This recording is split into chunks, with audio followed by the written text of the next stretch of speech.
Bagalkot Rotary ಕ್ಲಬ್ನ 2026 ಹಾಗೂ 27ನೇ ಸಾಲಿನ ನೂತನ ಅಧ್ಯಕ್ಷರಾಗಿ ವಿಜಯಕುಮಾರ್ ಹೊಸೂರ್, ಕಾರ್ಯದರ್ಶಿಯಾಗಿ ಅವಿನಾಶ್ ಕಟ್ಟಿಮನಿ ಹಾಗೂ ಖಜಾಂಚಿಯಾಗಿ ತುಕಾರಾಮ್ ಟಿಎನ್ ಅವರು ಆಯ್ಕೆಯಾಗಿದ್ದಾರೆ ಎಂದು ಮಲ್ಲಿಕಾರ್ಜುನ್ ಹದ್ಲಿ ತಿಳಿಸಿದ್ದಾರೆ.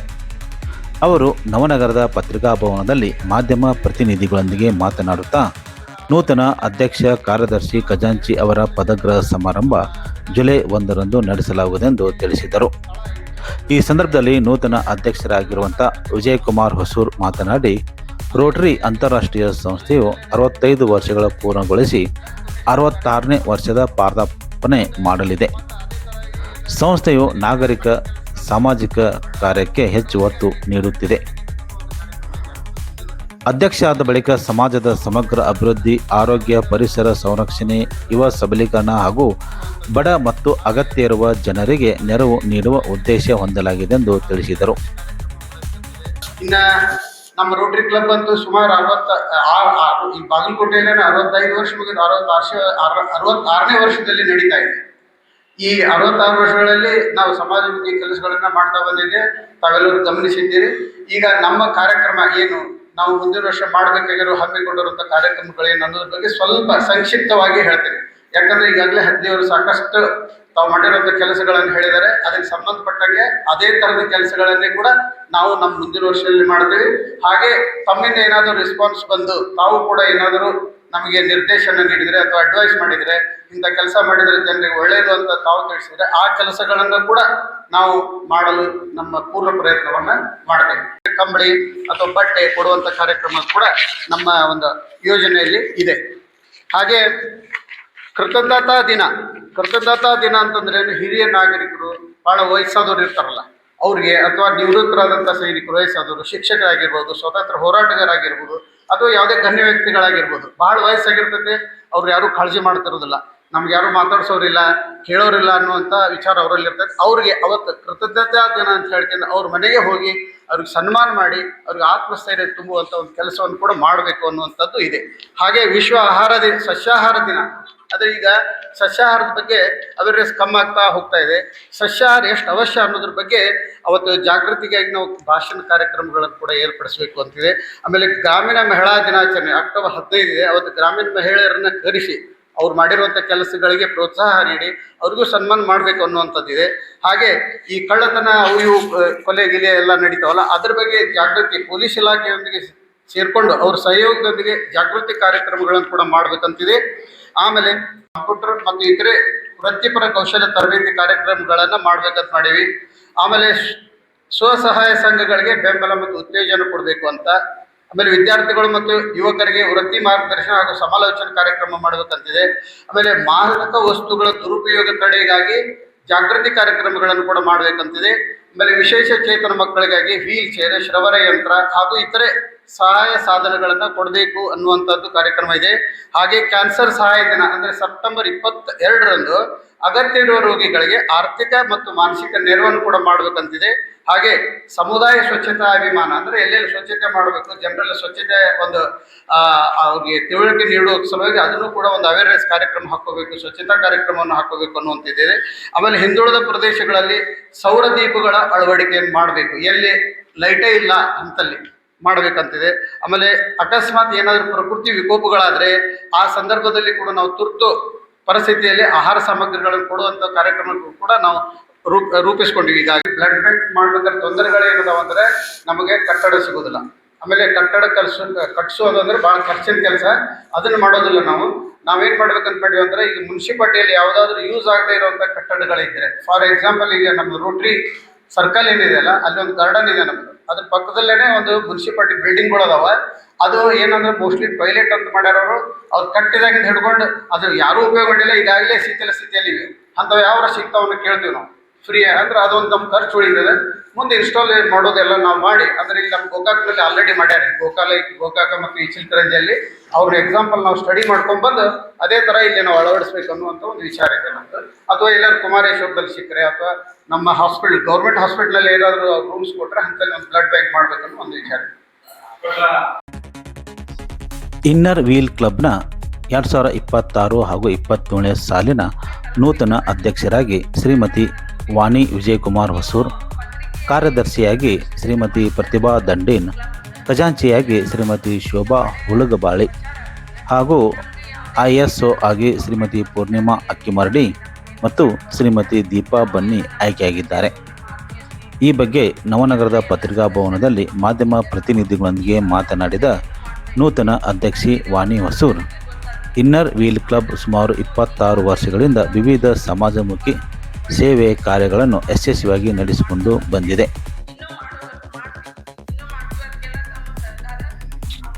ಇನ್ನರ್ ವೀಲ್ ಕ್ಲಬ್ಬು ಮಹಿಳಾ ಸಬಲೀಕರಣ, ಸಮಾಜ ಸೇವೆ, ಶಿಕ್ಷಣ, ಆರೋಗ್ಯ, ಪರಿಸರ ಸಂರಕ್ಷಣೆ ಹಾಗೂ ಅಗತ್ಯ ಇರುವ ನೆರವು ನೀಡುವ ಹಲವಾರು ಸೇವಾ ಕಾರ್ಯಗಳನ್ನು ನಿರಂತರವಾಗಿ ಹಮ್ಮಿಕೊಳ್ಳುತ್ತಾ ಬಂದಿದೆ.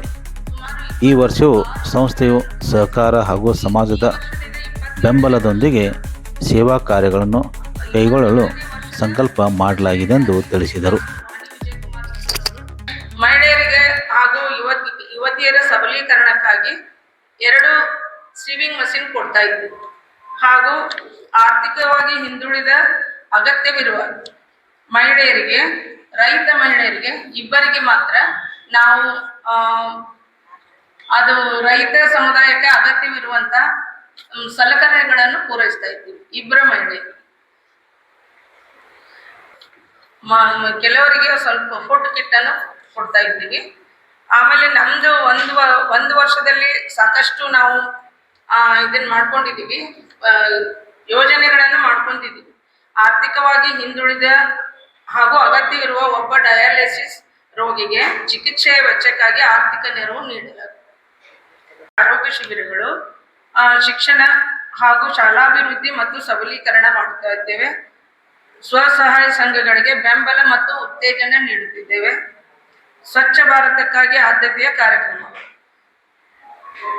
ಮಂದಬುದ್ಧಿ ಮಕ್ಕಳ ದುರುಪಯೋಗ ತಡೆ ಕುರಿತು ಜಾಗೃತಿ ಕಾರ್ಯಕ್ರಮ,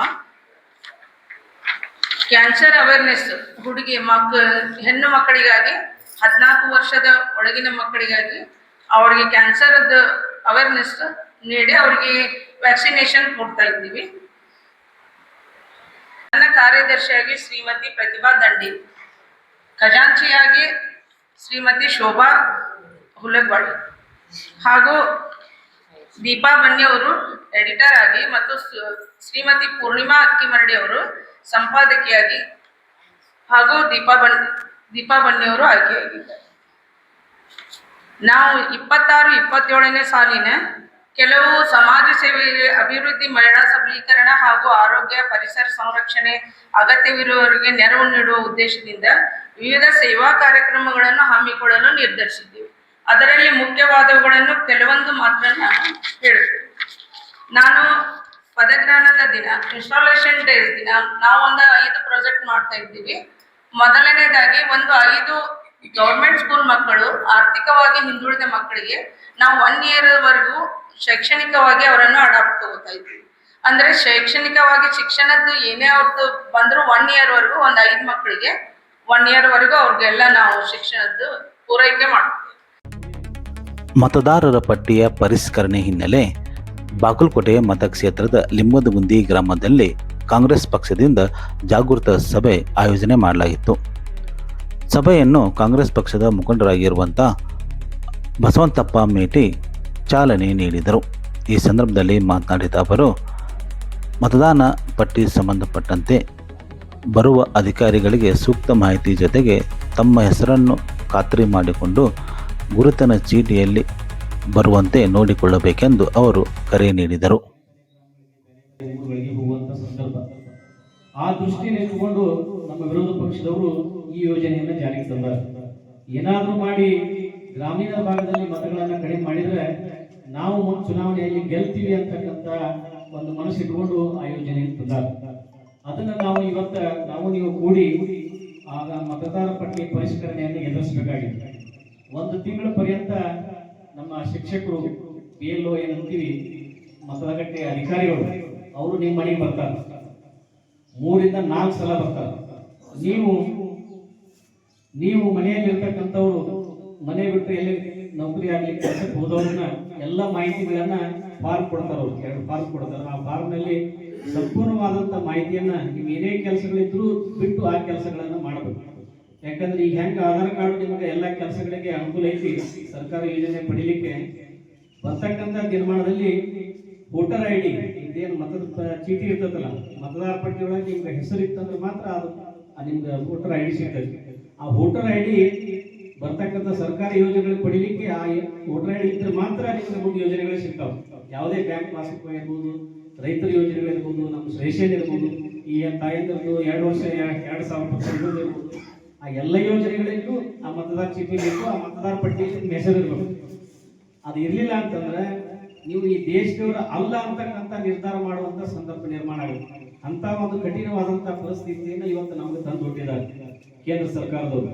ಅದಕ್ಕೆ ನೀವು 1 ತಿಂಗಳ ಒಳಗೆ ಯಾವುದೇ ಪರಿಸ್ಥಿತಿ ಒಳಗೆ ನಮ್ಮೆಲ್ಲ ಪಕ್ಷದ ಏಜೆಂಟರು ಬರ್ತಾರ, ಅವ್ರ ಜೊತೆ ನಮ್ಮ ಮತ ಒಂದು ಮತ ಹೊರಗೆ ಹೋಗ್ಬಾರ್ದು, ಮತ ಪಟ್ಟಿಯಿಂದ ಹೊರಗೆ ಹೋಗ್ಬಾರ್ದು. ಏನ್ ನಮ್ದು ಈ ವೋಟರ್ ಲಿಸ್ಟ್ ಒಳಗೆ ಏನಿದೆ, ಉಮೇಶ್ ಮೇಟಿ ಅವರಿಗೆ ಮೊನ್ನೆ ಆಶೀರ್ವಾದ ಮಾಡಿದಾಗ ಏನು ಮತಪಟ್ಟಿ ಒಳಗೆ ನಿಮ್ಮೆಲ್ಲ ಹೆಸರದವು, ಆ ಎಲ್ಲ ಹೆಸರುಗಳು ಮತ್ತೆ ಅದರಲ್ಲಿ ಸೇರ್ಪಡೆ ಆಗ್ತವೆ. ಹೊಸದಾಗಿ ಈ ನಾಳಿಂದ ನಿಮ್ಮ ಓಟ್ ಯಾವುದೂ ಇಲ್ಲ, ಮತದಾರ ಪಟ್ಟಿ ಒಳಗೆ ಯಾರು ಇಲ್ಲೇ ಇಲ್ಲ, ನಾವು ಇಲ್ಲ ನೀವು ಇಲ್ಲ. ನಾಳಿಂದ ಏನು ಪ್ರಾರಂಭ ಆಗುತ್ತೆ, ಸೇರ್ಪಡೆ ಚಾಲೂ ಆಗುತ್ತೆ. ನಾಳಿಂದ ನಾವು 1 ತಿಂಗಳ ಪರ್ಯಂತ ಕೆಲಸ ಮಾಡುವಂತ ಸಂದರ್ಭದೊಳಗೆ ನೀವು ಬಹಳಷ್ಟು ಕಾಳಜಿಯಿಂದ, ಇದು ಬಹಳಷ್ಟು ಗಂಭೀರವಾದಂತ ವಿಚಾರ ಇದೆ. ಆ ಮತಪಟ್ಟಿ ಒಳಗೆ ನಿಮ್ಮ ಹೆಸರಿಲ್ಲ ಅಂತಂದ್ರೆ ನೀವು ಈ ದೇಶದವರ ಅಲ್ಲ ಅಂತ ಹೇಳಿ ತೀರ್ಮಾನ ಮಾಡ್ತಾರೆ ಸರ್ಕಾರದವರು. ಅದಕ್ಕೆ ಬಹಳಷ್ಟು ಸ್ವಲ್ಪ ಟೈಮ್ ಕೊಟ್ಟು ನೀವು ಏನೇ ಕೆಲಸದ ಒತ್ತಡ ಇದ್ರೂ ಸಹಿತ ಆ ಮತಪಟ್ಟಿ ಅಧಿಕಾರಿಯನ್ನ ತಮ್ಮ ಮನೆಗೆ ಬಂದಾಗ ಸಂಪೂರ್ಣವಾದಂತ ಮಾಹಿತಿಯನ್ನ, ಸರಿಯಾದ ಹೆಸರನ್ನ ತಮ್ಮ ಆಧಾರ್ ಕಾರ್ಡ್ ಒಳಗೆ ಅಥವಾ ಬ್ಯಾಂಕ್ ಪಾಸ್ಬುಕ್ ಒಳಗೆ ತಮ್ಮ ಜನನದ ಒಂದು ನಿಮ್ಮ ಮಕ್ಕಳದ ಜನನದ ಇದು ಇರ್ತದೆ, ಸರ್ಟಿಫಿಕೇಟ್ ಇರ್ತದೆ, ಆ ಹೆಸರು ಮತ್ತು ಈ ಮತಗಟ್ಟೆ ಹೆಸರು ಎರಡೂ ಸೇಮ್ ಇರಬೇಕು. ಅದಕ್ಕೆ ಎಲ್ಲವನ್ನ ವಿಚಾರ ಮಾಡಿ ಸಂಪೂರ್ಣವಾದಂತ ಸರಿಯಾದ ಮಾಹಿತಿಯನ್ನು ಕೊಟ್ಟು ತಮ್ಮ ಹೆಸರನ್ನ, ತಮ್ಮ ಹಕ್ಕನ್ನು ಉಳಿಸುವಂತ ಕೆಲಸವನ್ನ ನೀವು ಮಾಡ್ಬೇಕಂತ ಹೇಳಿ ತಮ್ಮೆಲ್ಲರಲ್ಲಿ ವಿನಂತಿಯನ್ನು ಮಾಡಿಕೊಂಡು ಆ ಮತದಾರ ಅಧಿಕಾರಿಗೆ ಮತ್ತು ನಮ್ಮ ಏಜೆಂಟರಿಗೆ ಸಹಕಾರವನ್ನು ನೀಡಿ ಮತ್ತು ಮತಪಟ್ಟಿ ಒಳಗೆ ಉಳಿಬೇಕು ಅಂತಕ್ಕಂಥ ಮಾತನ್ನು ಈ ಸಂದರ್ಭದಲ್ಲಿ ವ್ಯಕ್ತ ಮಾಡಿ ತಮ್ಮೆಲ್ಲರಿಗೆ ಮತ್ತೊಮ್ಮೆ ಬಾಗಲಕೋಟೆಯ ಮತಕ್ಷೇತ್ರದ ನೂತನ ಶಾಸಕರಾಗಿರುವಂಥ ಉಮೇಶ್ ಮೇಟಿ ಬಗ್ಗೆ ವಿದ್ಯಾರ್ಥಿನಿ ಓರ್ವಳು ಅಭಿನಂದನೆ ತಿಳಿಸಿದ್ದಾರೆ. ಏಕೆಂದರೆ ಜನಪ್ರತಿನಿಧಿಗಳು ಚುನಾವಣೆ ನಂತರ ಗ್ರಾಮಕ್ಕೆ ಭೇಟಿ ನೀಡದೆ ಮತದಾರರ ಆಶೀರ್ವಾದ ಪಡೆದುಕೊಳ್ಳುವುದಿಲ್ಲ. ಆದರೆ ಉಮೇಶ್ ಮೇಟಿ ಅವರು ಚುನಾವಣೆ ಬಳಿಕ ಮತ್ತೆ ಗ್ರಾಮಕ್ಕೆ ಆಗಮಿಸಿ ಮತದಾರರಿಗೆ ಕೃತಜ್ಞತೆಗಳು ಸಲ್ಲಿಸುತ್ತಿರುವುದಕ್ಕೆ ವಿದ್ಯಾರ್ಥಿನಿ ಓರ್ವಳು ಶ್ಲಾಘನೆ ವ್ಯಕ್ತಪಡಿಸಿದ್ದಾಳೆ. ಏನಂತ ಹೇಳಿದ್ದಾಳೆ ನೋಡಿ. ಇವತ್ತಿನ ದಿನ HY ಮೇಟಿಯವರ ಸುಪುತ್ರರು ಅವರ ಗುಣಾದಿಗಳು ಉಮೇಶ್ ಮೇಟಿಯವರಲ್ಲಿ ಸಾಕಷ್ಟು ಪ್ರಮಾಣದಲ್ಲಿವೆ. ಯಾಕಂತ ಹೇಳ್ತಾ ಇದ್ದೀವಿ ಅಂತಂದ್ರೆ ಇವತ್ತಿನ ದಿನಮಾನಗಳಲ್ಲಿ ಮುಳ್ಳೂರಿನಲ್ಲಿ ಹಲವಾರು ಕೆಲಸ ಕಾರ್ಯಗಳನ್ನು HY ಮೇಟಿಯವರಾಗಿರ್ಬೋದು, ಉಮೇಶ್ ಮೇಟಿಯವರು ಈ ಎರಡು HY ಮೇಟಿಯವರು ತುಂಬ ಚೆನ್ನಾಗಿ ಕೆಲಸವನ್ನು ಮಾಡಿದ್ದಾರೆ. ಈಗ ಪ್ರಸ್ತುತ ಅದನ್ನು ಮುಂದುವರಿಸಿಕೊಂಡು ಉಮೇಶ್ ಮೇಟಿಯವರು ಮಾಡ್ತೀನಿ ಅಂತ ಹೇಳಿದರೆ ಅವರಿಗೆ ಹೃತ್ಪೂರ್ವಕ ಅಭಿನಂದನೆಗಳನ್ನು ಸಲ್ಲಿಸುತ್ತೇನೆ. ಶಿಕ್ಷಣ ಎಂಬುದು ಹುಲಿಯ ಹಾಲಿದ್ದಂತೆ, ಕುಡಿದವರು ಗರ್ಜಿಸಲೇಬೇಕು ಎಂಬ ನಾಣ್ಣುಡಿಯಂತೆ ಇವತ್ತಿನ ದಿನಮಾನಗಳಲ್ಲಿ ಉಮೇಶ್ ಮೇಟಿಯವರು ಬಹುಮತದಿಂದ ಆರಿಸಿ ಬಂದಿದ್ದಾರೆ. ಅವರಿಗೆ ನನ್ನ ಹೃದಯಪೂರ್ವಕ ಅಭಿನಂದನೆಗಳನ್ನು ಸಲ್ಲಿಸುತ್ತೇನೆ. ಇವತ್ತಿನ ದಿನಮಾನಗಳು ಯಾವ ವ್ಯಕ್ತಿಯೊಳಗೂ ಒಂದು DCM ಆಗಿರ್ಬೋದು, CM ಆಗಿರೋದು ಯಾರು ಪ್ರಚಾರಕ್ಕೆ ಬರಲ್ಲ. ಸಾಮಾನ್ಯವಾಗಿ ಹೇಳ್ಬೇಕಂತಂದ್ರೆ ಇವತ್ತಿನ HY ಮೇಟಿಯವರು ನಡೆದು ಬಂದ ರೀತಿ ಯಾವ ರೀತಿ ಇದೆಯಲ್ಲ, ಹಾಗಾಗಿ ಅವರ ಒಂದು ನಡೆ ನುಡಿಯನ್ನು ನೋಡಿ ಇವತ್ತಿನ ನಮ್ಮ ಟಗರು ಅವರಿಗಾಗಿ ಪ್ರಚಾರಕ್ಕೆ ಬೆಂಬಲಿಸಿತ್ತು. ಈಗ ಆದ ಕಾರಣಗಳಿಂದ ಇವತ್ತಿನ ದಿನಮಾನಗಳಲ್ಲಿ ಉಮೇಶ್ ಮೇಟಿಯವರು ಭಾರೀ ಬಹುಮತದಿಂದ ಆರಿಸಿ ಬಂದಿದ್ದಾರೆ. ನಮ್ಮ ಗುಣಗಳು ತುಂಬ ನನಗೆ ಇಷ್ಟವಾದವು, ನಮ್ಮ ಗ್ರಾಮಕ್ಕೆ ಇಷ್ಟವಾದವು. ಸರಿಗೆ ನನ್ನ ಹೃದಯಪೂರ್ವಕ ಅಭಿನಂದನೆಗಳನ್ನು ಸಲ್ಲಿಸುತ್ತೇನೆ. ಬಾಗಲಕೋಟೆಯ ಜಿಲ್ಲಾಡಳಿತ ಭವನ ಎದುರು ನೇಕಾರರು ವಿವಿಧ ಬೇಡಿಕೆಗಾಗಿ ಆಗ್ರಹಿಸಿ ಪ್ರತಿಭಟನೆ ನಡೆಸಿದರು. ನೇಕಾರರ ಮುಖಂಡರಾಗಿರುವಂಥ ಶಿವಲಿಂಗ್ ಟಿರ್ಕಿ ಅವರ ನೇತೃತ್ವದಲ್ಲಿ ಜಿಲ್ಲೆಯ ವಿವಿಧ ಪ್ರದೇಶಗಳಿಂದ ಆಗಮಿಸಿದ ನೇಕಾರರು ಪ್ರತಿಭಟನೆ ನಡೆಸಿದರು.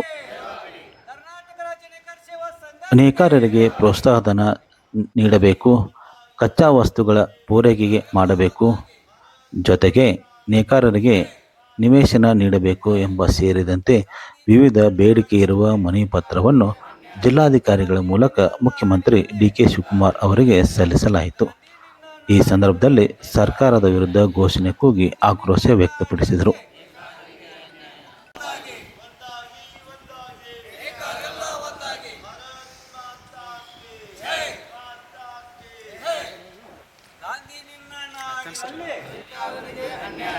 ಗಾಂಧಿ ನಿನ್ನ ನಾಡಿನಲ್ಲಿ ಗಾಂಧಿ ನಿನ್ನ ನಾಡಿನಲ್ಲಿ ಗಾಂಧಿ ನಿನ್ನ ನಾಡಿನಲ್ಲಿ ಒಂದಾಗಿ ಒಂದಾಗಿ ಒಂದಾಗಿ ಒಂದಾಗಿ ಬೇಕೇ ಬೇಕು ಬೇಕೇ ಬೇಕು ಬೇಕೇ ಬೇಕು ಭಾರತ್ ಮಾತಾ ಕಿ ಭಾರತ್ ಮಾತಾ ಕಿ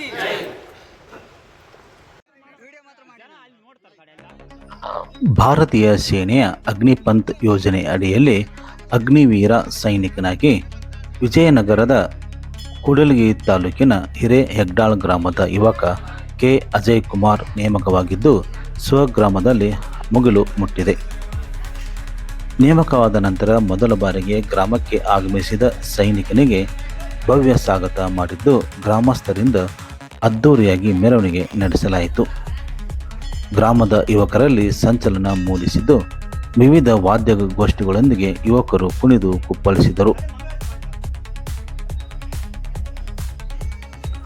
ಭಾರತೀಯ ಸೇನೆಯ ಅಗ್ನಿಪಂಥ್ ಯೋಜನೆ ಅಡಿಯಲ್ಲಿ ಅಗ್ನಿವೀರ ಸೈನಿಕನಾಗಿ ಆಯ್ಕೆಯಾಗಿರುವಂಥ ಈ ಯುವಕ ಗ್ರಾಮದ ಕುಂಬಾರ ದೇವಿರಮ್ಮ ಕೊಟ್ರೇಶ್ ದಂಪತಿಗಳ ಪುತ್ರನಾಗಿದ್ದು ತನ್ನ ಮಗ ಕೆ ಅಜಯ್ ಕುಮಾರ್ ಭಾರತೀಯ ಸೇನೆಯಲ್ಲಿ ಅಗ್ನಿಪಂಥ್ ಯೋಜನೆಯಡಿಯಲ್ಲಿ ಅಗ್ನಿವೀರ ಸೈನಿಕ ಆಯ್ಕೆಯಾಗಿದ್ದು ಅತೀವ ಸಂತಸ ತಂದಿದೆ ಎಂದು ಅಭಿಪ್ರಾಯ ಹಂಚಿಕೊಂಡಿದ್ದಾರೆ. ಇದೇ ಮೊದಲ ಬಾರಿಗೆ ಗ್ರಾಮಕ್ಕೆ ಆಗಮಿಸಿದ ಕೆ ಅಜಯ್ ಕುಮಾರಿಗೆ ಅದ್ಧೂರಿಯಾಗಿ ಸ್ವಾಗತ ನೀಡಲಾಯಿತು. ಗ್ರಾಮದ ಯುವಕರು ಹಾಗೂ ಸಹಪಾಠಿಗಳು ಪಟಾಕಿ ಸಿಡಿಸಿ ಸಿಹಿ ಹಂಚಿ ಸಂಭ್ರಮಿಸಿದರು.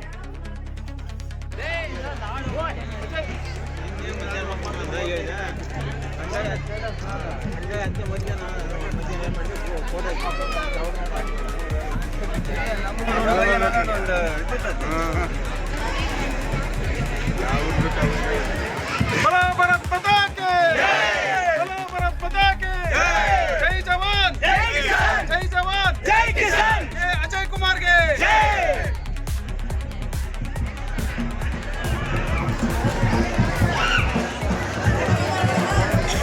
ಹಬ್ಬದ ವಾತಾವರಣ ಹಂಗೆ